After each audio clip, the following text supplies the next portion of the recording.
Oke, Assalamualaikum warahmatullahi wabarakatuh. Ya, ini adalah materi pertama terkait dengan geologi lingkungan.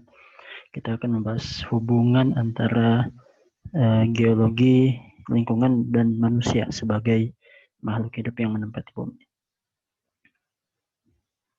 Oke, yang pertama kita harus kembali mendefinisi mengecek kembali definisi kita terkait dengan geologi. Mungkin sebelumnya pada semester awal kita membahas bahwa geologi itu adalah studi tentang bagian padat dari bumi. Ya. Namun dengan tambahan ada kata lingkungan ya, environmental, maka studi geologi ini kita hubungkan dengan bagaimana proses-proses di bumi itu berinteraksi ya, dengan lingkungan khususnya manusia. Nah, disinilah nanti kita akan fokus bagaimana terkait dengan eksplorasi sumber daya alam, kemudian juga bahaya-bahaya yang timbul yang awalnya itu secara alamiah dari proses-proses geologi. Namun bagaimana interaksinya dengan manusia, itu yang akan dibahas dalam kajian environmental geology. Nah, ini mungkin ilustrasi yang menunjukkan bahwa betapa manusia itu sangat mempengaruhi kondisi geologi. Ya. Karena memang yang pertama, eksplorasi dan eksploitasi sumber daya alam itu dilakukan oleh manusia. Sehingga mau tidak mau kita akan mendapati bumi itu mengalami perubahan. Ya, setidaknya di bagian permukaan. Ya. Misalnya di ya gambar yang bagian atas ini kita akan bisa melihat bagaimana permukaan bumi ya, itu mengalami perubahan bentuk ya, akibat adanya aktivitas penambangan. Kemudian kita pun banyak melakukan penambangan dalam rangka untuk memenuhi kebutuhan kita berkaitan dengan sumber daya energi ya, yang sampai saat ini mungkin masih dominasi oleh penggunaan energi fosil ya, dan juga sumber daya energi lainnya yang alternatif. Kemudian kita juga menggunakan sumber daya energi untuk atau sumber daya mineral, logam, untuk memenuhi kebutuhan kita di bidang industri, transportasi, dan perumahan. Nah, bagaimana kita mengetahui hubungan tersebut? Nah, ini adalah tantangannya. Jadi, mengetahui hubungan antara apa yang terjadi di bumi dengan aktivitas manusia itu bagaimana mengetahuinya, yaitu dengan melakukan aktivitas saintifik ya, aktivitas ilmiah. Jadi kita melakukan suatu penelitian atau suatu riset ilmiah ya. Karena tugas dari kita ya sebagai saintis di bidang geologi itu adalah membangun hipotesis-hipotesis. Jadi kita membangun hubungan ya. Kita mencoba untuk merumuskan hubungan untuk menjelaskan fenomena alam yang bisa kita observasi atau bisa kita ukur. Jadi hubungan antara misalnya aktivitas penambangan dengan kaitannya dengan bertambahnya penyakit tertentu. Nah, itu bisa saja kita bentuk hipotesisnya ya. Jadi setiap penelitian itu semuanya harus dimulai dengan hipotesis. Jadi kita harus melihat suatu pola ya, suatu pola. Kalau ini meningkat, maka apa yang meningkat ya. Jika X maka Y. Jadi kita harus menemukan dulu hipotesisnya. Baru kemudian hipotesis itu nanti akan diuji ya, diuji. Atau istilahnya itu difalsifikasi ya. Di sini disebutkan dengan falsifiable. Jadi semua hipotesis itu harus bisa difalsifikasi. Falsifikasi itu artinya bisa dibuktikan bahwa dia itu benar atau salah. Dia itu bisa dibuktikan bahwa dia itu benar atau salah. Dengan cara apa? Bisa dengan eksperimen ya dalam skala lab atau juga dengan mengumpulkan data-data ya, data-data sebelum kejadian dengan setelah kejadian. Sebelum peningkatan aktivitas penambangan dengan setelah ada aktivitas penambangan. Misalnya seperti itu contoh tadi. Jadi semuanya itu harus harus bisa difalsifikasi. Dan hipotesis itu dianggap benar kalau dia itu konsisten terhadap data-data yang kita kumpulkan. Jadi data-data yang kita kumpulkan itu semuanya mendukung hipotesis kita tadi. Jika X maka Y. Jika semua data itu mendukung ke arah itu, maka kita bisa simpulkan bahwa hipotesisnya itu benar dan itu bisa berubah ya, derajatnya bisa berubah dari awalnya hipotesis menjadi teori. Nah, kemudian ini ada pengecualian. Jadi kejadian-kejadian yang sifatnya supranatural atau tidak alami ya, tidak sesuai dengan nature-nya, itu tidak dianggap sebagai suatu yang ilmiah, ya, tidak dianggap sebagai suatu penjelasan yang saintifik. Karena apa? Karena dia tidak bisa difalsifikasi, tidak bisa diuji kembali, tidak bisa dicek kembali kejadiannya. Contohnya misalnya apa? Contohnya teori evolusi. Ya. Teori evolusi itu faktanya ada, ya, penjelasannya mungkin ada, tapi itu bisa saja dia tidak tidak bisa diulang kembali, ya, tidak bisa diulang kembali.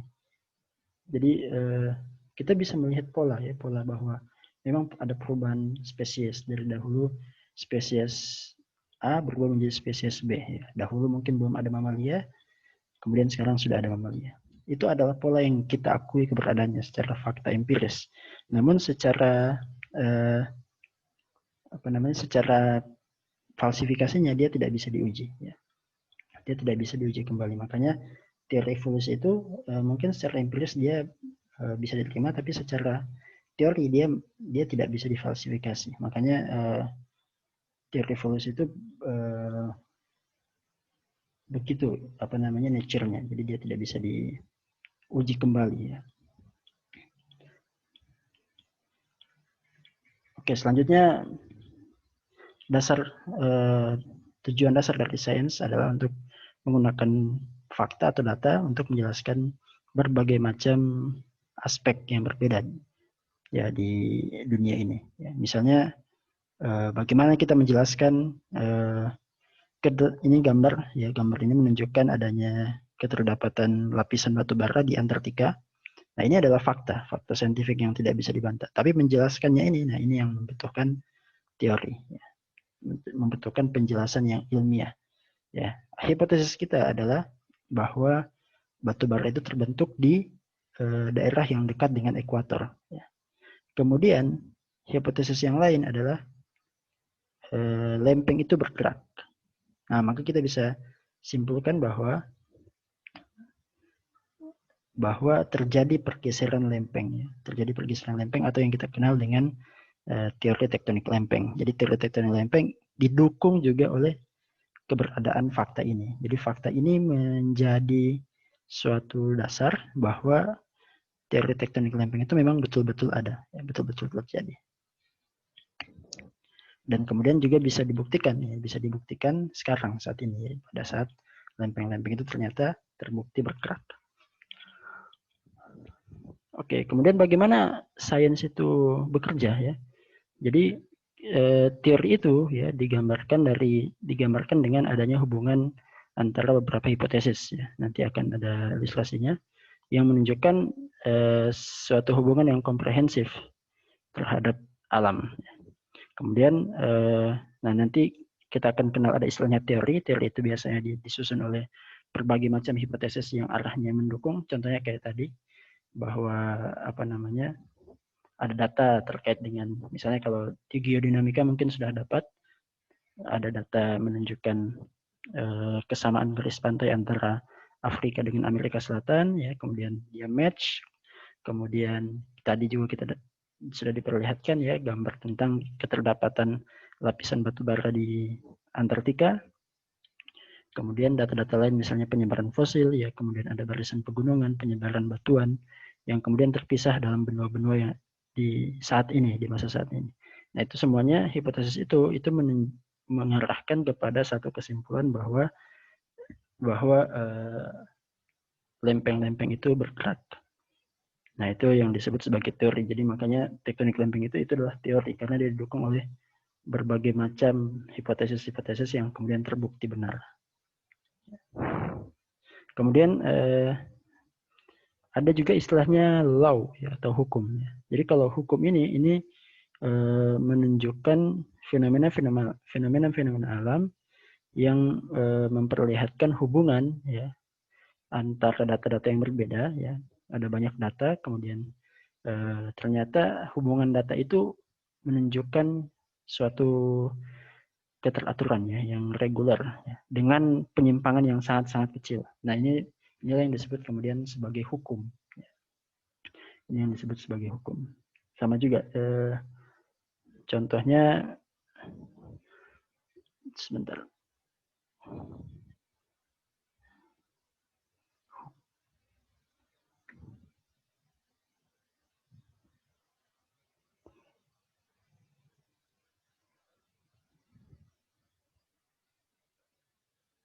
Oke, ya kalau di geologi mungkin kita kenal ada hukum namanya hukum superposisi ya. Jadi hukum superposisi itu adalah hukum ya yang menunjukkan bahwa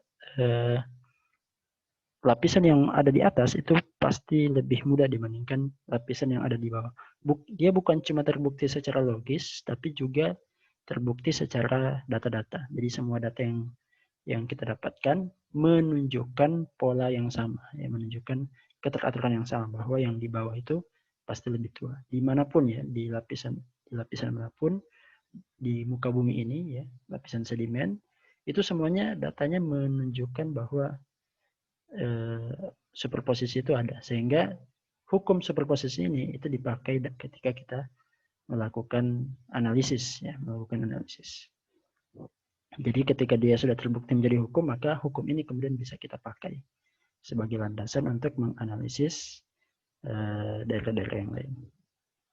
Nah, ini mungkin diagramnya ya menunjukkan bagaimana hubungan antara hipotesis dan teori ya. Hipotesis dan teori. Dan kemudian dengan adanya teori kita melakukan prediksi. Nah, jadi awalnya di sini ada observasi eksperimen, observasi eksperimen, observasi eksperimen. Kemudian setiap observasi ini menghasilkan hipotesis, hipotesis, dan hipotesis. Jadi data-data pengamatan kita di lapangan itu membuat kita itu bisa menghubungkan, oh ternyata semakin tinggi curah hujan, maka kejadian longsor semakin meningkat. Kemudian ada lagi observasi yang lain. Ternyata semakin miring sebuah lereng, kejadian longsor meningkat. Kemudian kita lihat lagi pola yang lain, misalnya ternyata ada hubungan antara jenis batuan ya, batuan yang vulkanik ternyata lebih mudah untuk terjadi longsor dibandingkan batuan beku, misalnya seperti itu. Nah, itu semuanya hipotesis. Kemudian hipotesis itu kemudian dihubungkan ya menjadi teori, sehingga teorinya yang terbentuk adalah oh ternyata longsoran itu terjadi ketika apa? Ketika ada ketika ada jumlah tekanan water pressure ya, tekanan uap air yang tinggi ditambah dengan kemiringan yang terjal, kemudian ditambah dengan tingkat pelapukan yang tinggi juga. Nah, itu kemudian menjadi teori. Nah, kemudian teori itu nanti bisa kita pakai untuk melakukan prediksi. Jadi kalau misalnya kita punya daerah, nah kita cocokkan dengan teori. Apakah berdasarkan teori, ya berdasarkan teori yang tadi, apakah daerah X itu rawan longsor atau tidak? Nah, itu di situ fungsinya teori. Nah, nanti kalau misalnya terbukti ya prediksinya betul atau prediksinya salah, nah itu nanti masuk ke sini observasi dan eksperimennya. Kemudian hipotesisnya mungkin jika misalnya salah tidak sesuai teori, maka kita akan dapatkan hipotesis baru, jadi ditambah lagi nih hipotesisnya. Jadi misalnya datanya ternyata ada daerah yang kemiringannya terjal, kemudian batuan vulkanik, kemudian curah hujannya tinggi, tapi tidak longsor. Nah, kira-kira ada faktor apa lagi? Maka ditambahkan lagi hipotesis yang lain. Untuk nanti gunanya apa? Gunanya melengkapi teori ini. Nah, jadi teori itu dia akan selalu berkembang. Jadi teori itu bukan sesuatu yang statis, tapi dia dinamis. Dia bisa berkembang tergantung kepada data yang dikumpulkan. Ya, jadi hipotesis ini akan berkembang kalau misalnya ada data baru yang polanya berbeda dengan data-data yang sebelumnya. Oke, nah sekarang setelah kita pahami tentang metode saintifik, sekarang kita masuk ke pembahasan tentang geologi lingkungan. Jadi geologi lingkungan itu membahas masalah-masalah, salah satunya adalah membahas masalah-masalah lingkungan yang berkaitan dengan geologi, ya.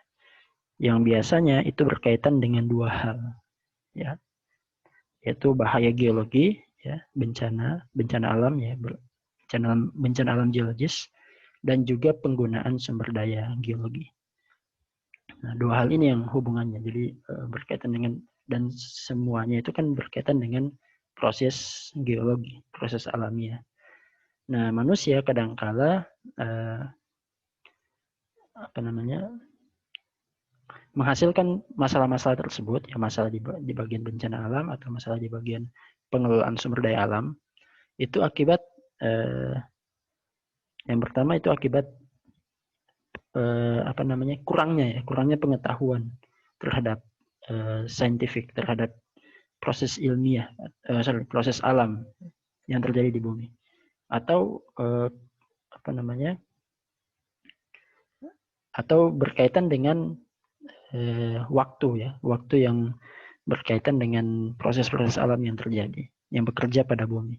Jadi dua hal inilah yang membuat masalah manusia itu mengalami masalah terhadap dua hal ini, bencana alam, ya, hazard, dan penggunaan sumber daya alam. Mungkin saya tandai ya, hazard dan penggunaan sumber daya. Nah, ini disebabkan oleh dua hal, ya, yaitu lack of understanding dan juga berkaitan dengan time scale-nya. Jadi kalau misalnya semakin lama penggunaan suatu ada ya proses geologi itu yang sifatnya itu time dependent behavior. Jadi dia berkaitan dengan seberapa lama kita memanfaatkan sumber daya alam tersebut. Nah, itu contohnya apa? Contohnya misalnya sumber daya minyak bumi. Ya. Minyak bumi itu kan dia terbentuknya lama. Tapi karena kita memakainya cepat, maka itu menjadi masalah. Ya. Itu menghasilkan masalah bagi kita sendiri. Masalahnya apa? Masalahnya adalah kelangkaan. Nah, ini akan berkaitan dengan ekonomi juga jadinya. Ya. Masalah kelangkaan. Begitu juga dengan sumber daya alam yang sifatnya tidak dapat diperbarui. Itu berkaitan dengan time scale. Ya. Time scale bagaimana proses alamiah itu bekerja dalam jangka waktu yang panjang, sementara kita menghabiskannya dalam jangka waktu yang singkat. Nah, itu kemudian menjadi masalah. Sebenarnya ketika kita mengambil barang tambang atau sumber daya energi yang sifatnya tidak dapat diperbarui secara cepat, itu bukan masalah, tapi masalahnya adalah ketika kita menghabiskannya itu dalam waktu yang sangat singkat, pengambilan yang berlebihan, ya. Kemudian pengambilannya itu ya sangat cepat dalam jumlah yang besar, maka itu menjadi masalah. Kemudian yang masalah pertama itu yang berkaitan dengan bagaimana kita memahami proses-proses alam. Bagaimana ketika kita gagal memahami tentang likuifaksi, maka kita kejadian, ya. Kita mengalami bencana likuifaksi, contohnya di Palu kemarin, ya. Di Palu ketika 2018 mengalami bencana likuifaksi. Karena apa? Karena kekurangan pahaman, entah mungkin dari kalangan saintifik atau dari pengambil kebijakannya. Oke. Nah, contoh lain misalnya kayak polusi udara, ya. Di sini ada ilustrasinya, permasalahan yang dihasilkan akibat pembakaran yang menghasilkan gas rumah kaca yang berlebih, kemudian penggunaan pencemaran udara dan air. Ya, itu adalah masalah-masalah serius yang mempengaruhi ekosistem alam dan juga kualitas hidup kita sebagai manusia. Nah, ini pun termasuk ke dalam permasalahan lingkungan. Ya mungkin tidak langsung berkaitan dengan proses geologi, tapi di sini ada proses saintifik yang bisa terjadi. Jadi pembahasan di geologi lingkungan ini bisa sangat luas sekali. Karena kita memandang bumi bukan cuma kita nanti akan dijelaskan bumi itu bukan cuma lempengan, tapi juga sebagai sistem yang mana dia itu berkaitan antara atmosfer, hidrosfer, geosfer, dan juga biosfernya. Nah, kemudian yang berkaitan dengan geologic time, ya. Jadi beberapa proses geologi itu terjadi dalam dalam pola yang sporadis, yang mendadak, ya, menghasilkan perubahan yang sifatnya dramatis dan tiba-tiba. Nah, inilah yang biasanya menjadi bahaya, ya, menjadi sumber bahaya bagi manusia yang tinggal di daerah yang mengalami proses tersebut. Ya. Contohnya misalnya gempa bumi, ya, kemudian ada tsunami, erupsi gunung api, itu semuanya proses alami, ya, yang tidak bisa dihentikan oleh manusia. Ya. Dan dia terjadinya dalam pola yang sangat cepat, yang sporadis, sehingga manusia yang tinggal di dekat situ ya pasti akan mengalami guncangan, ya, mengalami bencana lah, ya. Nah, inilah yang perlu, bagaimana cara mengatasinya, yaitu dengan memahami, dengan membangun pemahaman yang baik, ya, well understanding about the geologic processes. Kemudian semakin sering bahaya seperti itu terjadi, maka seharusnya ya manusia itu mengambil langkah-langkah ya. Untuk apa? Untuk menghindari bahaya-bahaya tersebut ya, untuk meminimalisir risiko akibat bencana tersebut, akibat proses geologi. Ya. Jadi kalau bagi manusia itu adalah bencana, tapi bagi bumi itu adalah proses yang sifatnya alamiah. Ya. Proses yang sifatnya alamiah yang tidak mungkin dihentikan oleh manusia karena itu adalah alaminya bumi. Gitu. Sebelum ada manusia ya bumi sudah seperti itu tingkah lakunya, seperti itu behaviornya. Nah permasalahan lingkungan itu biasanya berasosiasi dengan proses-proses yang menantang ya, menantang bagi siapa? Menantang bagi masyarakat, bagi society. Karena apa? Karena sulit untuk di-recognize, sulit untuk diketahui keberadaannya. Ya. Misalnya seperti apa? Misalnya gempa bumi. Gempa bumi itu mungkin kita tahu mekanismenya, tapi kita tidak pernah tahu di mana dia akan terjadi. Dan yang paling kita tidak ketahui adalah kapan dia akan terjadi. Nah itu sesuatu langkah, sesuatu tantangan yang tentu memberikan risiko kepada kita semua. Nah, makanya risiko tersebut harus diminimalisir sebisa mungkin dengan cara apa? Dengan cara memahami manajemen risiko dan memahami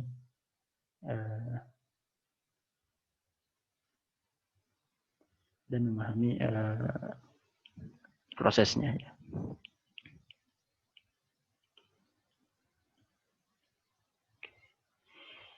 Nah ini contohnya ya, ini adalah data ya, bagaimana suatu lapisan, suatu sequence dari lapisan batuan sedimen yang belum terganggu, undisturbed, dengan batuan tertua itu terletak di bagian bawahnya.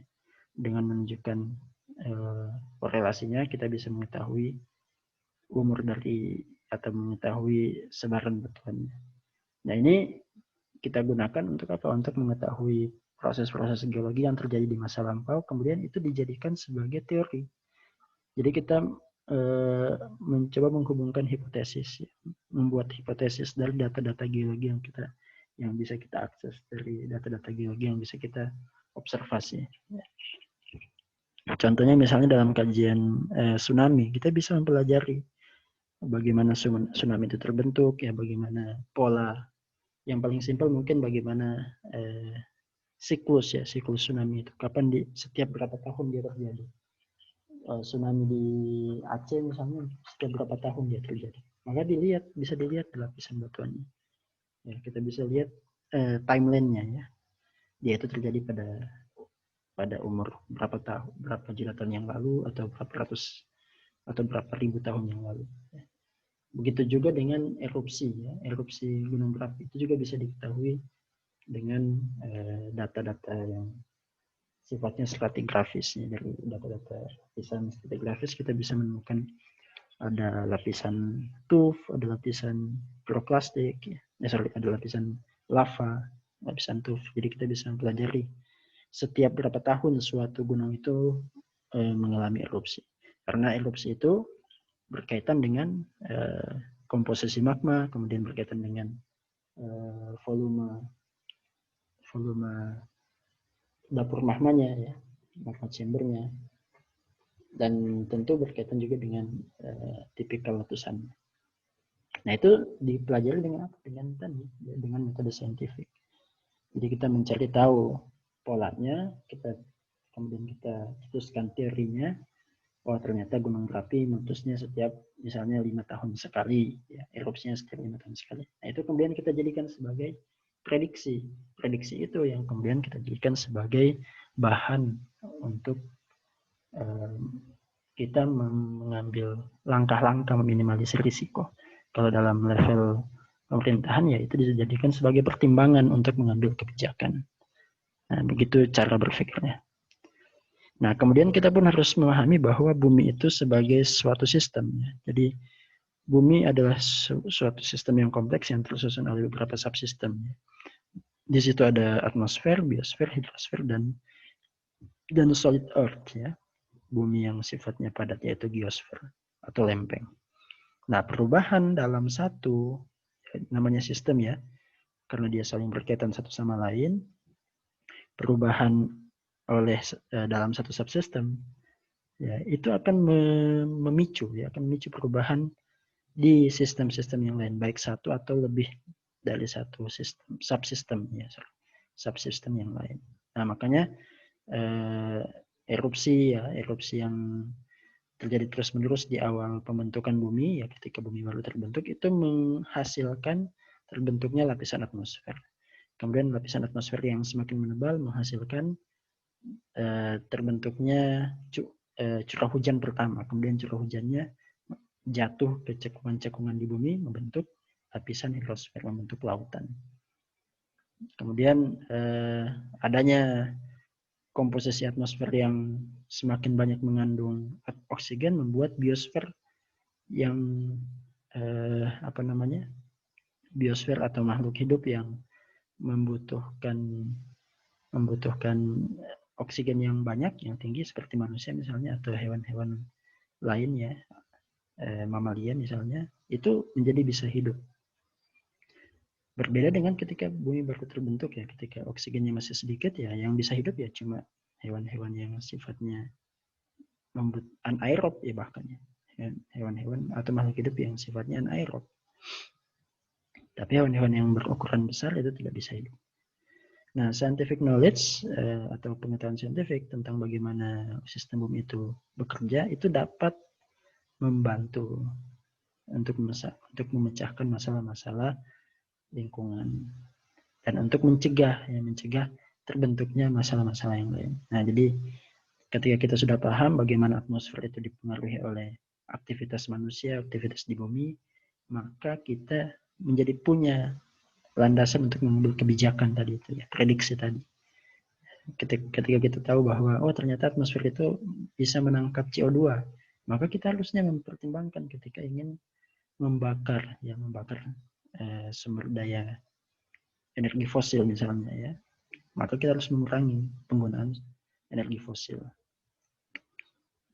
dan mengembangkan energi yang ramah lingkungan, misalnya energi nuklir atau energi panas bumi atau energi yang lain yang sifatnya itu minim emisi karbon ya, atau minim emisi gas-gas rumah kaca.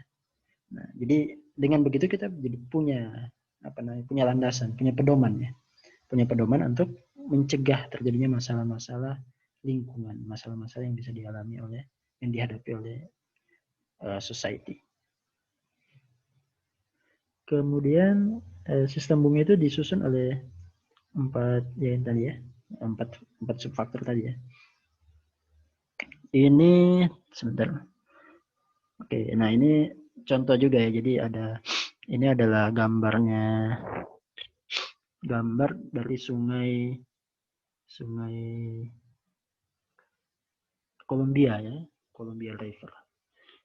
Ini kasusnya di Amerika Serikat, yang kemudian di Columbia River itu mungkin bisa dilihat di sini ya, dibangun beberapa dam ya, beberapa bendungan ya.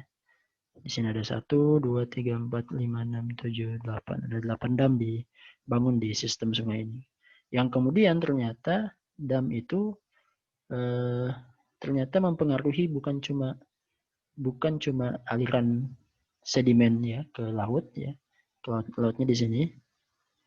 Ini adalah muaranya Sungai Columbia tadi. Tapi juga mempengaruhi aktivitas atau mempengaruhi kehidupan dari hewan. Hewan apa yang dipengaruhi?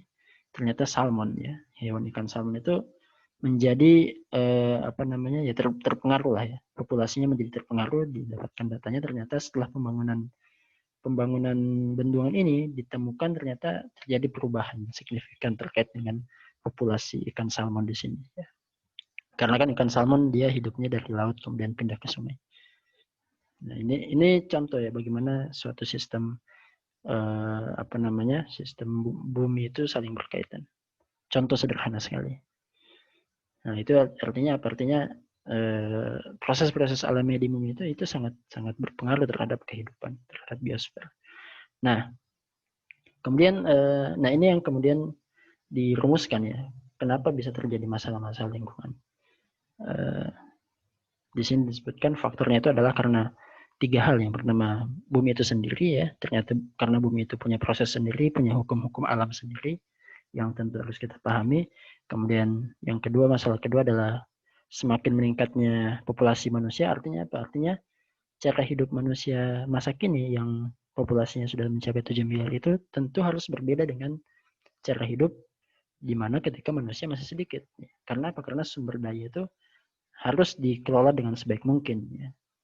Di mana kebutuhan sumber daya itu meningkat, ya kebutuhan air meningkat, kebutuhan akan energi itu meningkat, kebutuhan akan bahan tambang itu meningkat, tentu harus punya bagaimana cara memanage supaya semuanya bisa dapat gitu, supaya semuanya bisa hidup ya, saling berbagi.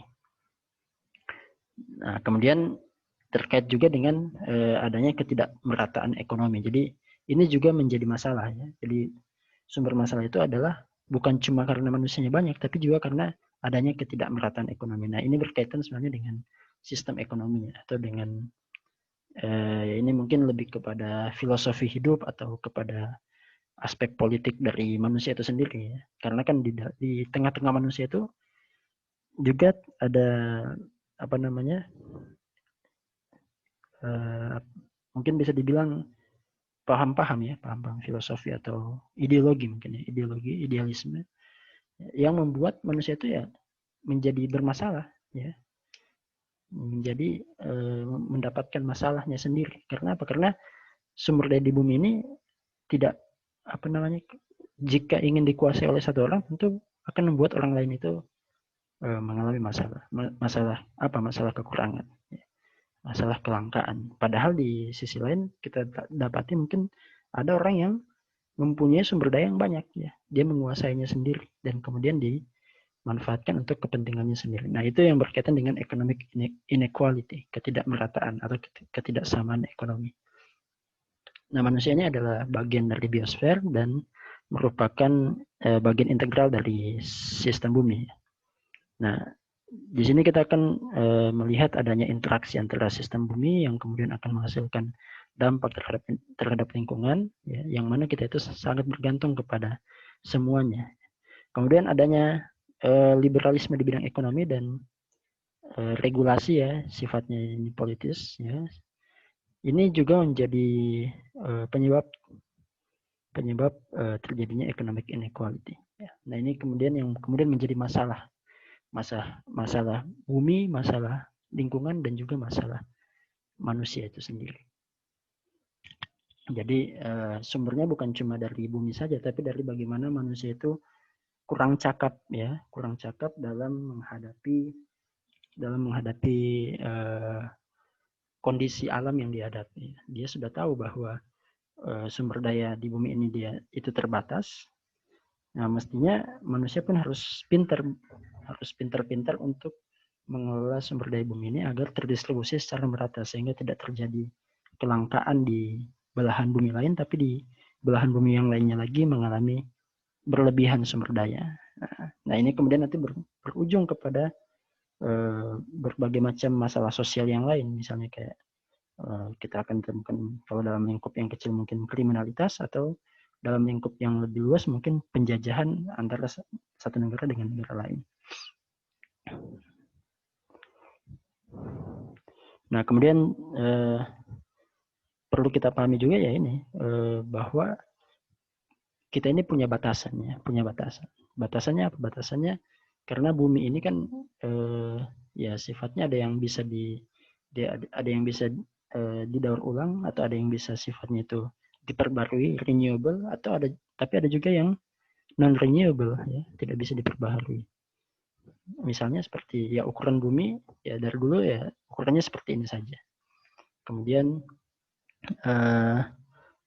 selain ukuran bumi ada sumber daya alam yang tidak bisa diperbarui, sehingga mau tidak mau kita harus berpindah atau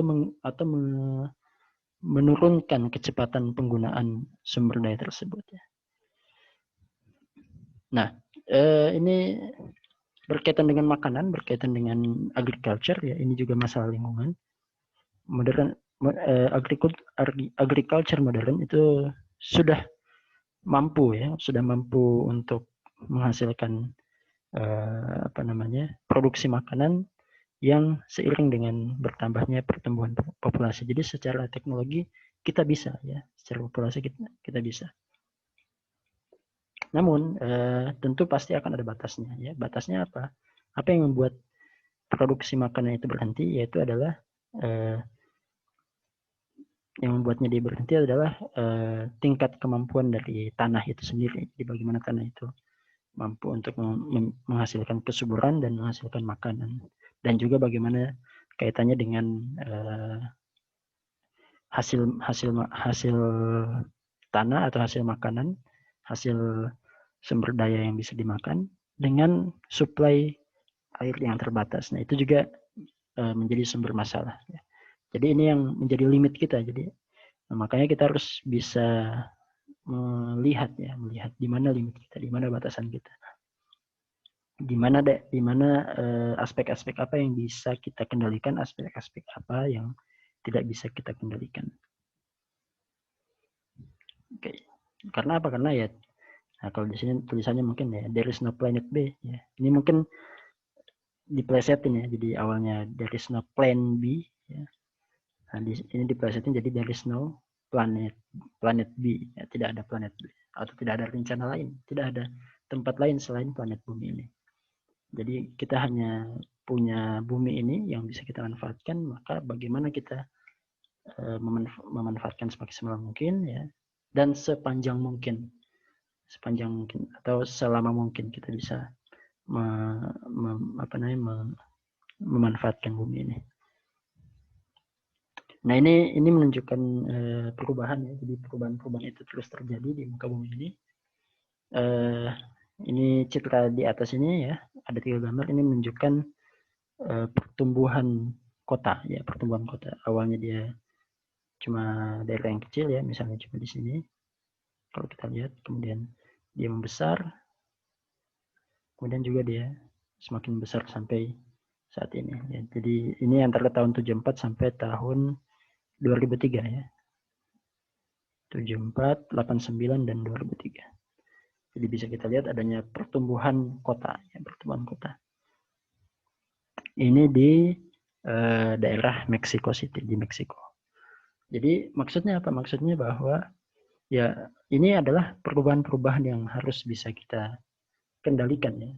Kenapa ini pun harus dijawab secara saintifik ya. Kenapa manusia itu berpindah ke kota?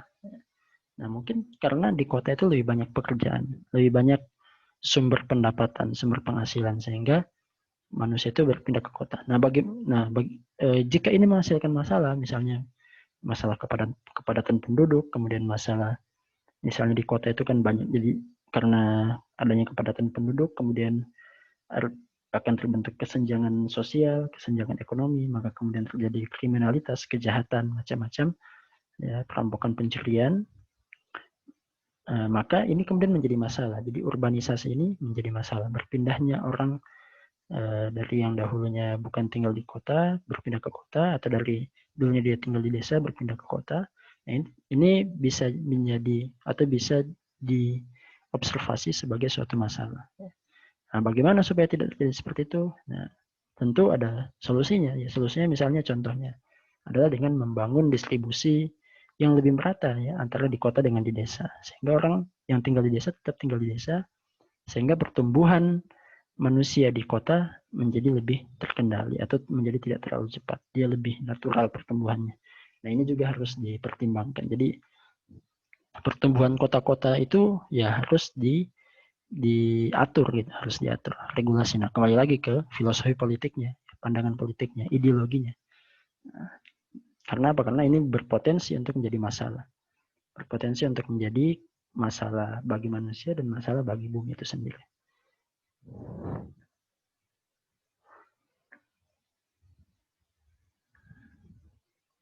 Nah, kemudian kita harus berpikir ketika mengelola bumi itu bagaimana supaya tercapai yang namanya sustainabilitas ya. Sustainable. Jadi bagaimana supaya bumi itu bisa sustainable, bisa kita gunakan selama mungkin.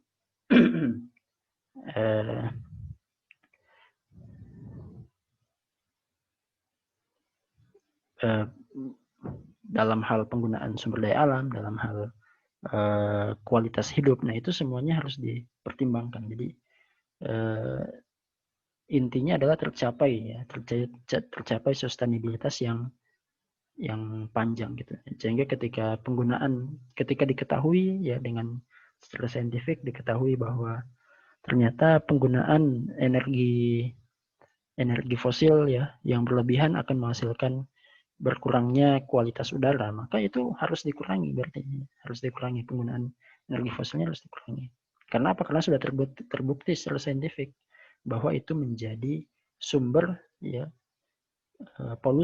sumber polusi udara yang mengakibatkan berkurangnya kualitas hidup manusia, kualitas biosfer. Maka otomatis itu harus dikurangi. Kemudian contoh lain misalnya ya yang tadi ya, bagaimana urbanisasi itu menghasilkan suatu konflik sosial ya, masalah sosial yang berkepanjangan, maka itu pun harus dihentikan. Bagaimana supaya pertumbuhan di kota itu tidak mendadak ya, atau tidak berlebihan ya, tidak timpang antara pertumbuhan di kota dengan di selain kota, di desa misalnya. Nah, itu semuanya harus dianalisis, kemudian dijadikan sebagai acuan ya, dijadikan sebagai teori, kemudian dijadikan bahan untuk memprediksi ke depannya. Nah, ini grafik menunjukkan bagaimana populasi dunia tumbuh dan bagaimana proyeksi ke depannya. Jadi diprediksi bahwa kita sekarang mungkin di angka sini ya, 6 atau 7 ya. Di tahun 2000 kita sudah 6 miliar. Ya mungkin kita sudah sampai di angka 7. Ya, ini 2050 di sini ya. Mungkin di 8 miliar ya, mungkin kita sekarang di angka 7 miliar. Dan ini akan terus meningkat. Nah, maka dengan adanya data ini, dengan adanya prediksi ini, maka kita pun harus mempertimbangkan lagi ya, bagaimana supaya pertumbuhan di masa yang akan datang itu tidak menjadi masalah lingkungan ya. Jadi benar-benar kajian di geologi lingkungan ini mempertimbangkan tentang sustainabilitas bumi dan juga manusia yang tinggal di dalamnya. Jadi bagaimana supaya bumi ini tidak rusak dan juga manusia yang tinggal di dalamnya tetap bisa selamat. Nah, ini kemudian ada namanya ecological footprint ya. Jadi ecological footprint ini maksudnya adalah jejak-jejak ekologis. Jadi jejak ekologis ini maksudnya apa yang akan kita tinggalkan bagi lingkungan ini ya. Ya. Misalnya dari sisi sampah ya, dari sisi sampahnya ya, manusia ini sudah banyak meninggalkan sampah padahal kita baru hidup mungkin 10.000 tahun ya. Tapi penumpukan sampah yang besarnya itu mungkin baru setelah revolusi industri ya, tahun 1789 atau 1800-an awal. 1800-an awal. Nah, ini pun harus dipertimbangkan juga, harus dijadikan sebagai salah satu pertimbangan ketika ingin melanjutkan kehidupan di bumi ya. Nah, ini grafik, ini diagram yang menunjukkan kalau misalnya kita itu hidup seperti masyarakat di negara-negara ini, maka kita itu akan setara dengan kehidupan 1 tahun. Contohnya misalnya di sini ada Qatar ya. Di sini ditandai dengan tanggal 9 Februari ya. Tanggal 9 Februari. Jadi kehidupan orang di Qatar itu dari awal tahun ya, dari 1 Januari sampai 9 Februari itu setara dengan dengan penggunaan sumber daya bumi dalam dalam setahun gitu. Jadi ini adalah penggunaan jadi kalau digambarkan di sini ini menunjukkan bahwa Qatar itu dia paling boros dalam penggunaan bumi. Yang paling tidak boros itu ya Vietnam. Indonesia di mana? Indonesia mungkin di sekitar sini. Ini Malaysia ya mungkin ya di sekitar sini ini Malaysia. Kemudian Thailand di sini. Oh, ternyata Indonesia tidak masuk. Ya mungkin di sekitar pertengahan tahun kita itu tingkat penggunaannya itu sangat tinggi.